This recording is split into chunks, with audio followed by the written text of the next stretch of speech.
भला हो चंद्रशेखर जी का, उन्होंने यह स्वीकार किया कि गंगा नहाने से पाप धुल जाते हैं। अन्यथा ये वो लोग हैं चर्च मिशनरियों के एजेंट। चरित्र नैतिकता के विरुद्ध किया गया कुकर्म हो, असली बौद्ध कुंभ नहा रहे और नकली और फर्जी बौद्ध जो हैं पाप पुण्य की परिभाषा बताने में लगे हैं। दुर्भाग्य है चंद्रशेखर रावण जैसे लोगों का, जिन्हें ये स्वीकार है कि जो गंगा नहाएगा वो पुण्य को प्राप्त करेगा, उसके पाप धुल जाएंगे। ये हमारे लिए बड़ी बात है। तो चर्च मिशनरियों के एजेंट हैं। इस्लाम और क्रिश्चियनिटी में इतना बड़ा कोई पर्व नहीं, प्रसन्नता मनाने का कोई पर्व नहीं जिनके पास। वो दूसरों की प्रसन्नता से जलते भूनते रहते हैं। तो जलने भूलने दीजिए, इनका ये स्वभाव है। भला हो चंद्रशेखर जी का, उन्होंने यह स्वीकार किया कि गंगा नहाने से पाप धुल जाते हैं। अन्यथा ये वो लोग हैं चर्च मिशनरियों के एजेंट, जो इसे भी स्वीकार नहीं करते। और जहाँ तक उनके जीवन की बात है तो मैं इतना ही कहूँगा कि वो अपने किए गए कुकर्मों को पाप की श्रेणी में नहीं मानते। चाहे भारतीय संविधान के विरुद्ध किया गया उनका कुकर्म हो, चरित्र नैतिकता के विरुद्ध किया गया कुकर्म हो, असली बौद्ध कुंभ नहा रहे और नकली और फर्जी बौद्ध जो हैं पाप पुण्य की परिभाषा बताने में लगे हैं।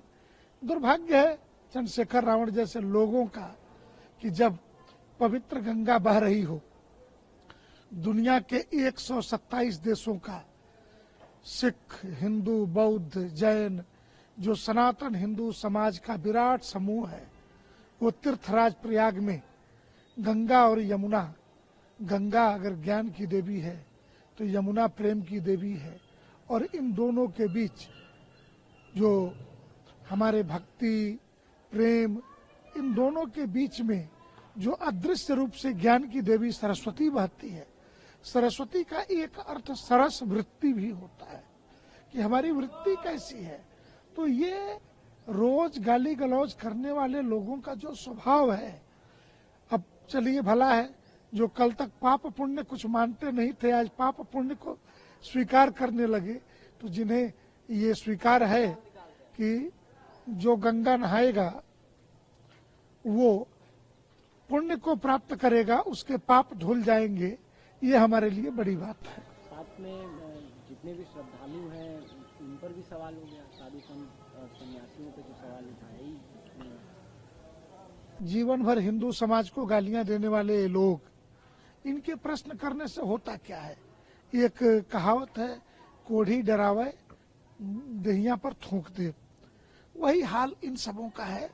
ये सनातन विरोधी सदैव से, और मैं कहता हूं कि ये तो चर्च मिशनरियों के एजेंट हैं। इस्लाम और क्रिश्चियनिटी में इतना बड़ा कोई पर्व नहीं, प्रसन्नता मनाने का कोई पर्व नहीं जिनके पास। वो दूसरों की प्रसन्नता से जलते भूनते रहते हैं। तो जलने भूलने दीजिए, इनका ये स्वभाव है। यही करते हैं मर जाएंगे।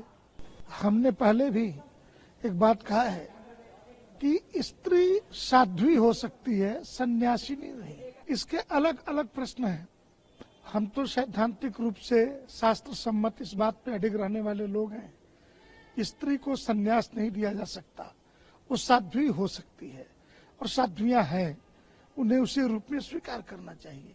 फिर एक भारतीय संविधान के दायरे में जब 1950 में संविधान लागू हो गया तो 18 वर्ष से कम उम्र की कन्या को बिना माता पिता के सहमति के कोई गुरु कैसे सन्यास दे सकता है, यह साध्वी कह करके।